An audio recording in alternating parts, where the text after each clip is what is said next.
আসসালামু আলাইকুম।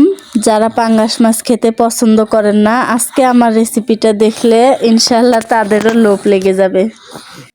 মাছগুলো ভালোভাবে ধুয়ে পরিষ্কার করে নিয়েছি। এখন লবণ হলুদ মেখে কিছুক্ষণ রেখে দিব। মাছগুলো আমি ভেজে রান্না করব। ভেজে রান্না করলে পাঙ্গাস মাছের গন্ধটা থাকে না। ফ্রাই প্যানে তেল দিয়ে এক এক করে মাছের পিসগুলো দিয়ে দিব। সবগুলো মাছ দেওয়া হয়ে গেলে কিছুক্ষণ অপেক্ষা করব এক পাশ ভাজা হওয়ার জন্য।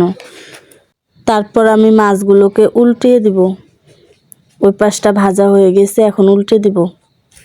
হালকাভাবে উল্টাচ্ছি যাতে মাছগুলো ভেঙে না যায়। এই তো মাছগুলো ভাজা হয়ে গেছে, এখন আমি একটা প্লেটে উঠিয়ে নিলাম। এভাবে রান্না করলে কেউ বুঝতেই পারবে না এটা পাঙ্গাস মাছ।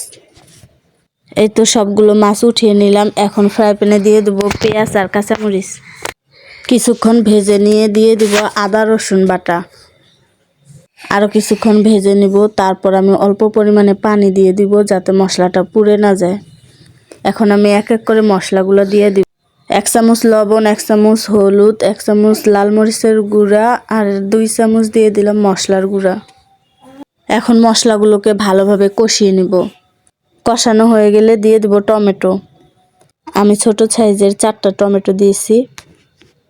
এখন আরও কিছুক্ষণ টমেটোটা কষিয়ে নিব।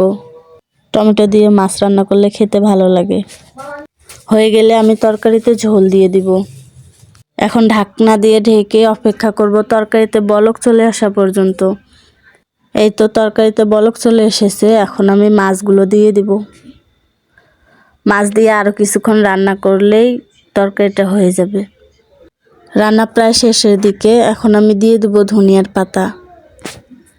নেড়ে মিশিয়ে নিলে রান্নাটা রেডি। এই তো দেখতেই পারছেন কতটা লোভনীয় হয়েছে, খেতেও ভীষণ মজার। ভিডিওটা ভালো লাগলে একটা লাইক দিয়ে দিবেন। আল্লাহ হাফেজ।